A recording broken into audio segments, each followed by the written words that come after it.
سبھی حضرات کو سننے اور سنانے سے قبل نبی اور آل نبی کی مقدس بارگاہ میں جھوم جھوم کر ہدیتاً تحفتاً درود پاک کا نذرانہ پیش کریں. پڑھیں بآواز بلند اللہم صلی علی سیدنا و مولانا محمد وعلی آل سیدنا و مولانا محمد مبارک وسلم. صلو علیہ صلاۃ و سلام علیک یا رسول اللہ یا حبیب اللہ یا نبی اللہ صلی اللہ تعالی علیہ وسلم. شاعر لکھتا ہے کہ پی جاؤ چاہے 7 سمندر نچوڑ کر، پیاسے رہو گے ساقیے کوثر کو چھوڑ کر. اور کتنا بلند ہو گیا مٹی کا آدمی رشتہ رسول پاک کے قدموں سے جوڑ کر. اور عروج آدم خاکی سے انجم سہ میں جاتے ہیں، عروج آدم خاکی سے انجم سہ میں جاتے ہیں کہ یہ ٹوٹا ہوا تارا مہ کامل نہ بن جائے، یہ ٹوٹا ہوا تارا مہ کامل نہ بن جائے. اور رومی بدلے شامی بدلے بدلا ہندوستان، رومی بدلے شامی بدلے بدلا ہندوستان. تو بھی اب اے مرد مسلمان اپنی خودی پہچان، تو بھی اب اے مرد مسلمان اپنی خودی پہچان. میں نے جس آیت کریمہ کو تلاوت کرنے کا شرف حاصل کیا، اللہ تبارک و تعالیٰ قرآن مقدس میں ارشاد فرماتا ہے اِنَّا نَحْنُ نَزَّلْنَا الذِّكْرَ وَإِنَّا لَهُ لَحَافِظُونَ. بے شک ہم نے قرآن مجید کو نازل کیا. اللہ پاک ارشاد فرماتا ہے کہ بے شک ہم نے قرآن مجید کو اپنے پیارے محبوب صلی اللہ تعالی علیہ وسلم پر نازل فرمایا، اور اس کی ذمہ داری بھی ہمارے ہاتھ میں ہے. یعنی اللہ تبارک و تعالیٰ نے قرآن مقدس کو پیارے پیغمبر صلی اللہ تعالی علیہ وسلم پر نازل فرمایا، اور اللہ نے قرآن مجید کو نازل فرمانے کے ساتھ ساتھ یہ اعلان بھی کیا کہ ہم نے قرآن مجید اپنے پیارے محبوب پر اتارا تو ہے، ہم نے قرآن مجید اپنے پیارے نبی کو عطا تو کیا ہے، ہم نے قرآن جیسی مقدس کتاب اپنے پیارے محبوب صلی اللہ علیہ وسلم کو دی تو ہے. لیکن ہم یہ بھی کہتے ہیں کہ ہماری ایک قرآن مجید کی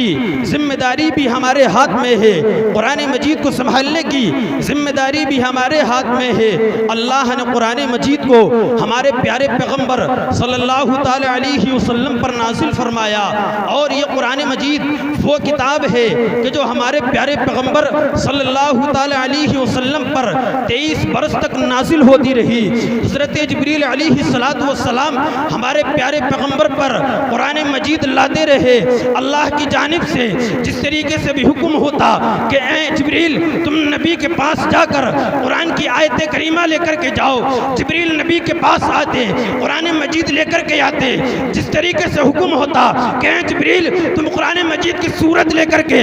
نبی کی بارگاہ میں جاؤ، جبریل نبی کی بارگاہ میں آیت کریمہ قرآن مجید کی صورت لے کر کے آتے. اور وہی قرآن مجید میرے نبی صلی اللہ علیہ وآلہ وسلم پر ایک کتاب جو انجیل حضرت عیسیٰ علیہ السلام پر نازل ہوئی تھی، اس کتاب کے 600 سال کے بعد قرآن مجید ہمارے نبی صلی اللہ تعالی علیہ وسلم پر اللہ نے نازل فرمایا. وہ قرآن مجید کہ جس کی ذمہ داری خود پروردگار عالم لیتا ہے کہ ہم نے قرآن مجید کو اپنے پیارے نبی پر اتارا ہے، ہم نے قرآن مجید کو اپنے پیارے نبی صلی اللہ علیہ وسلم پر نازل کیا ہے، اور اس کی ذمہ داری بھی ہم لیتے ہیں. حضرات،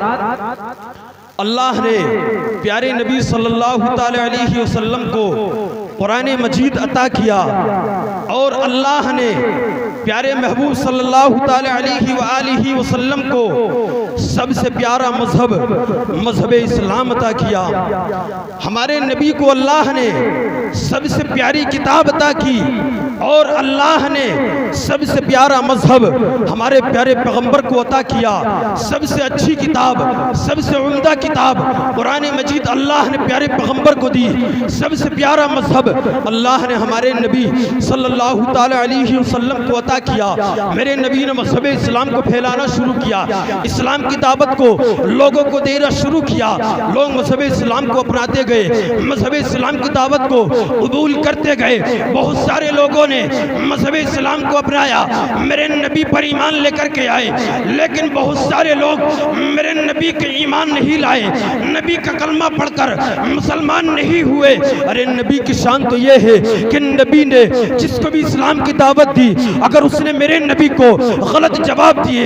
نبی سے غلط جواب دیے، نبی سے غلط باتیں بولی، لیکن نبی نے اس شخص سے پلٹ کر کوئی غلط بات نہیں کی، بلکہ میرے نبی نے یہی دعا کی کہ پروردگار ایمان کی دولت دینا، ایمان کی دعوت دینا یہ میرا کام ہے، اور اے پروردگار اس کے دل میں ایمان کی دولت سے سرفراز کرنا یہ تیرا کام ہے۔ سبحان اللہ، ماشاءاللہ۔ اللہ نے پیارے نبی صلی اللہ علیہ وسلم کو مقدس قرآن مجید دیا، اور سب سے پیارا مذہب اسلام اللہ نے ہمارے نبی صلی اللہ علیہ وسلم کو عطا کیا۔ وہ مذہب کہ جس مذہب کو پھیلانے کے لیے اولیاء کرام بھی آگے آئے، وہ مذہب کہ جس مذہب کو پھیلانے کے لیے حضرت ابو بکر نے ظلم و ستم کو برداشت کیا، وہ مذہب کہ جس مذہب کو بچانے کے لیے حضرت عمر فاروق اعظم نے ظلم و ستم کو برداشت کیا، وہ مذہب کہ جس مذہب کو بچانے کے لیے علی شیر خدا نے کفار و مشرکین کے کوڑوں کو برداشت کیا، وہ مذہب کہ جس مذہب کو بچانے کے لیے میرے نبی کے غلام بلال حبشی نے گرم ریت پر اپنے جسم کو تولا، وہ مذہب کہ جس مذہب کو بچانے کے لیے میرے نبی کے چہیتے غلام بلال حبشی نے کفار و مشرکین کے کوڑوں کو برداشت کیا، وہ مذہب کہ جس مذہب کو بچانے کے لیے میدان کربلا میں امام حسین نے اپنی جان کو قربان کر دیا، وہ مذہب کہ جس مذہب کو بچانے کے لیے حضرت امام حسن نے زہر کھایا، وہ مذہب کہ جس مذہب کو بچانے کے لیے میرے خواجہ نے 90 لاکھ مسلمانوں کو 90 لاکھ ہندوؤں کو مسلمان کیا۔ ارے وہ مذہب کہ جس مذہب کو بچانے کے لیے اعلیٰ حضرت نے اپنی پوری زندگی اسلام کے نام پر قربان کر دی۔ سبحان اللہ، سبحان اللہ، سبحان اللہ، ماشاءاللہ۔ اولیاء کرام مذہب اسلام کو بچاتے گئے، ایک جماعت مذہب اسلام کو بچانے کے لیے تلی، جیسے خواجہ غریب نواز مذہب اسلام کو بچانے کے لیے، سرکار ابو العلا مذہب اسلام بچانے کے لیے، مجدد الفسانی امام ربانی مذہب اسلام بچانے کے لیے، حضرت شیخ عبد القادر جیلانی مذہب اسلام بچانے کے لیے، یہ ساری جماعت مذہب اسلام کو بچانے کے لیے لگی، لیکن جب کسی باطل فرقے نے مذہب اسلام پر اپنا روب جمایا، جب کسی فرقے نے